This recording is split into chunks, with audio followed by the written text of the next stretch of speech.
শ্বশুরবাড়ির সবাই আজকে আমাকে হাত পা বেঁধে অনেক মারি দিল। কারণ কি জানেন? আমার কন্যা সন্তান হবে এই জন্য। কন্যা সন্তান হওয়াকে অপরাধ বলেন তো? আল্লাহ দিছে, আমি কি করব? ওরা এটা বুঝে না। আমার ডেলিভারি ডেট আগামী 1 সপ্তাহের মধ্যেই, আর এই অবস্থায় ওরা আমার সাথে এই ব্যবহারটা করলো। ওরা জানতো না আমার কি বাচ্চা হবে, কখনো বলি না।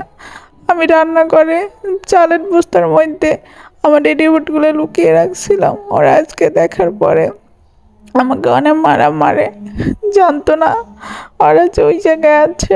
আমার কাজের লোককে মহিলারে বললো যে রাখছে কই, বলতে পারোস? ও বললো আমি তো জানি না ম্যাডাম, বলতেছে যে খুঁজে দিবি যেখানেই রাখুক না কেন। পরে সারা ঘর খোঁজাখুঁজি করলো, কোথায় পেলো না। পরে কাজের মহিলাকে টাকা দিয়ে খোঁজাখুঁজি করানোর পরে চালের বস্তার মধ্যে পেলো। রিপোর্টটা আমার শাশুড়ি আমার স্বামীর হাতে নিয়ে দিল। বললো যে দেখ, আরও একটা অলক্ষী আসতেছে ঘরে। এই বলার পর আমার শ্বশুরে বের হয়ে আসলো। বলে যে আজকেই ওরে বেঁধে মেরে ফেলবো। ওরা তো বসে বসে খাওয়াচ্ছি, আর একজন আস্তে বসে বসে খাওয়ার জন্য। তাও যদি সেল হইতো তারপর একটা কথা ছিল। এরপরে আমার ননদ এসে পিছ থেকে ওনা দিয়ে আমার গলা টিপে ধরে। এরপরে আমার যা আসার পরে আমার হাত ধরার পর আমি বসে পড়ি। এরপর আমার হাত পা বেঁধে সুন্দর করে আমাকে মারা শুরু করে। আমার স্বামী দাঁড়িয়ে দাঁড়িয়ে দেখছিল, ও কিছু বলতেছিল না।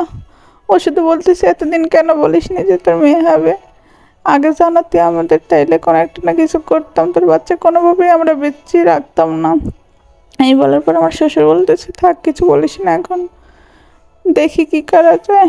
আর যখন সিজার হবে তখন ওই বাচ্চাকে কোনো একটা ডাস্টবিনে ফেলে দেবো, কারণ অথবা পাল্টে দিয়ে দেবো। কারণ এই মেয়ে কন্যা সন্তান আনা যাবে না, একে বিয়ে দিতে অনেক টাকা পয়সা লাগবে। সামনে আমার ছেলেকে বিয়ে করাবো, আরও অনেক টাকা পয়সার ব্যাপার আছে। এখন এই সন্তান কোনোভাবে আমার সংসার আনা যাবে না। আর এই সংসার আনলেও আমার ছেলেকে বিয়ে করাইতে পারবো না। তারা জানতে পারবে যে কন্যা সন্তান আছে, তারপর বিয়েই দেবে না। এই বলার পর তো আমি বসে বসে কান্না করতেছিলাম। আমার কান্না তো কেউ দেখে না। বলেন তো, মেয়ে সন্তানকে অপরাধ আমি কি ইচ্ছে করে আনতেছে নাকি আল্লাহ আমারে দিতেছে? আমি কি করবো? আমি জানি না। আপনারা কিছু একটা বলেন না, কি করলে ভালো হবে?